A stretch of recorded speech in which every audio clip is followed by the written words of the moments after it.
We actually lived up in, when we moved up north from the Miramar house in LA, we moved up to a place called Nine Chateau. If you know in Marin County, there's a little town called Larkspur. Yeah. There's a place in Larkspur called Madrone Canyon. And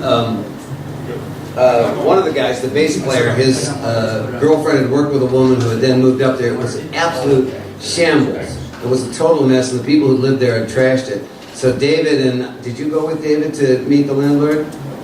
And I think Mark went with him, and they talked the landlord into letting us live there for cleaning it up. Wow. And then back in those days, you got to understand that all the food they now sell cheap in the supermarkets, they used to throw in the trash buckets. So Mark and Paula would go and bring back food, and we'd buy 100 pounds of bad brown rice, and you know, because we didn't make much money playing our gigs. And nothing's changed. We still don't. And in that band, it was one of those things where it was like anybody who wanted could get up and play with us. You know, David would just, you know, anything at all. And so we'd have 20 people on stage sometimes. We had somebody playing a bird cage. We had, you know, of course, the washboard, the jug, and the wash tub bass and all that stuff. We had whistles. We had a 5 or 7 piece kazoo section. And it was, I mean, it was just fun beyond belief. And we were taking that strange drug that was so popular at the time, back before it was illegal. And I got to tell you, I mean, I still look back on that as just like, what a blessing, you know. I could end up in a fucking office somewhere and killed 18 of my coworkers and myself. You know, that's where it was going. Anyhow, you have some nice posters with Rick. With Rick Griffin? Well, Rick Griffin was one of the guys. Rick and I were best friends back in LA, and actually he was one of the original members when we started. When David came out to LA, Rick joined us, and he played in the band with us. And then when we came up north, Reno was good friends with Ron and, what was his brother's name?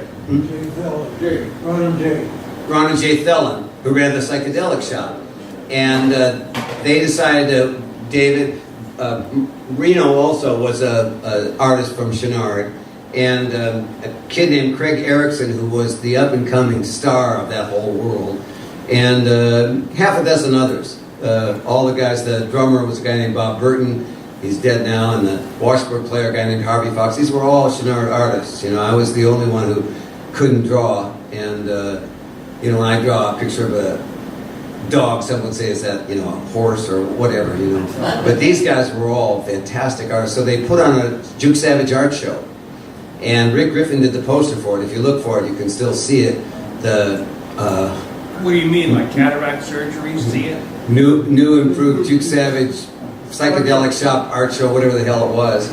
And Reno got Rick to do the poster for it. And Rick at that point had been drawing Murph the Surf, which was, you know, a great cartoon. And Rick and I had written a couple cartoons that got lost on their way to Esquire magazine or something, never got published. But Reno got him to do that poster, and he brought that in, and he became, you know, an icon of the poster scene at that point. And after that, he was so famous and so busy, we hardly hung out. I mean, we were still good friends when he died. You know, I don't know if you know, he died in an accident. He was on a motorcycle, hit by a truck or something like that. And they called me, and by the time I could even call the hospital, he was already dead. But he was one of the most fantastic guys, just most unbelievable characters, and obviously what he brought to the poster scene. Not that it wasn't far out or wouldn't have been without him, just like Dylan and everybody else would have been far out without David. But these things, you know, we add to each other's presence, we add to each other's lives, and Big moon.